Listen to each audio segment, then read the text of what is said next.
Hello mga ka-agri, good morning po sa inyo lahat. Medyo namamalat tayo mga ka-agri kasi naulanan tayo nung nakarang araw. So ngayong umaga mga ka-agri, meron po akong ibabahagi sa inyo na ginawa natin na fruit fly trap. Yun po yung paraan natin para maprotektahan natin yung mga tanim natin na melon. Ito mga ka-agri ay shinare din sa atin ni Jeb Bacaltos, isa po sa kasamahan natin sa Young Farmer Association dito sa Puerto Princesa po. Ayan, shoutout sa iyo, Kois, Jeb Bacaltos. Ayan. Ngayon po, ipapakita ko sa inyo mga agri kung paano po natin ginawa yung ating fruit fly attractant na very effective po. Ayan, tara po, samahan niyo ako mga agri. Ayan, ito po yung ating fruit fly attractant mga agri. So, kung mapapansin niyo po ngayon, marami pang buhay. No, siguro po, kagabi lang ito pumasok dito. Ayan po yung naging setup natin. Tapos, ayan po yung mga namatay na. Ito yung mga nakaraan pa to mga agri. Ayan, naglagay tayo nito mga agri para maprotektahan natin yung ating tanim na melon. Dahil alam nyo naman po na kapag nahinog na yung melon natin, talagang napakabango. At yun po yung gustong gusto ng mga fruit fly. So yan, sila po yung sumisira, yung bumubuta sa ating mga prutas. So ito po yung naging setup natin mga agri. Ayan, sa 1.5 po, nagbutas tayo banda dito sa itaas. Nagbutas tayo paikot. And then naglagay po tayo ng alambre sa takip. Binutasan lang po natin na kasya lang yung alambre. Tapos kinilo natin para may masabitan po tayo ng ating paglalagyan po ng fruit fly attractant. So ayan po, naglagay lang tayo mga agri ng foam. Ayan, yan po yung ginamit natin, yung sponge na yung hinat-ngat nila tanggol, yung aso po na alaga nating aso. So ayan, ginamit na lang natin dito sa ating fruit fly trap.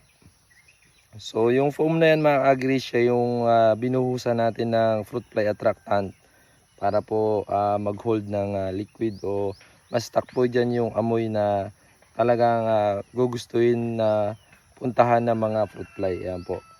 Ayan. Kung mapapansin nyo mga agri, very effective po talaga yung ganitong pamamaraan. So matagal na to mga agri, parang ganito pa lang kalalaki yung ating mga bunga. Naglagay na ako nito paikot. So hanggang ngayon, ang dami pa rin pumapasok po. Ayan. Siguro mga 1 month na to na kinabit natin dito. So sa paglagay nito mga agri, sa palibot lang po ng inyong mga taniman, wag po mismo doon sa tanim kung saan yung mga prutas na nandoon, kasi pupunta po talaga lahat doon at may chance po talaga na baka yung prutas talaga yung tusukin nila o puntahan nila mga agri. So sa paligid lang po, ayan, ipapakita ko po sa inyo yung ibang in-install natin. Nag-install tayo nito.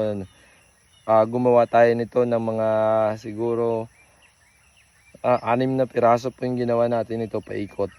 So tignan po natin yung ibang fruit fly trap natin mga agri. So ito po yung isa. So samahan niyo po ako doon banda. Ayan, ito po mga agri yung pangalawa. So ayan po. Kung mapapansin nyo po, may mga buhay pa rin. Talagang, ay may lumabas. So mapapansin nyo po, may mga buhay pa na pumapasok. And then napakarami na pong na-trap sa loob. Ayan. Yan po yung pangalawa. Ayun po yung nakasabit na una. Ito po yung pangalawa natin. Tignan po natin yung iba mga agri. Ito naman po mga agri yung ating pangatlo. Ayan po, napakaraming fruit fly. Isipin nyo po kung wala po tayong ganito, talagang yari talaga yung mga prutas natin mga agri. Talagang babakbakan nilang, bubutasin nila. Ayan po. So grabe po. Ayan, may mga buhay pa rin po.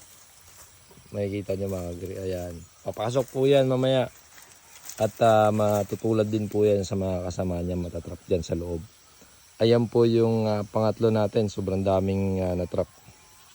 Ayun lang po mga agri. Sana po nakatulong sa inyo yung paggawa natin ng fruit fly trap. At makatulong po sa inyong mga garden. So ayun lang mga agri. Ito yung update sa ating mga melon ngayon. Ayan. nag-uumpisa na tayo maglinis. Tapos hindi ko na po na i-video yung ating pag-harvest dito sa naka-traditional dahil yun nga po, nagkasakit po tayo. Tinamaan tayo ng tinarangkasa tayo mga ka-agri. So kasi nga itong mga nakarang araw madalas yung pag-ulan at naulanan tayo nung mga panahong nagdi-deliver tayo ng ating mga produkto. Kaya hindi na ako nakapag-video, talagang nagpagaling muna. Ngayon muna tayo ulit mabawi. So maraming salamat mga ka-agri sa inyong suporta. Ingat po kayo palagi. Happy farming po sa ating lahat mga ka-agri.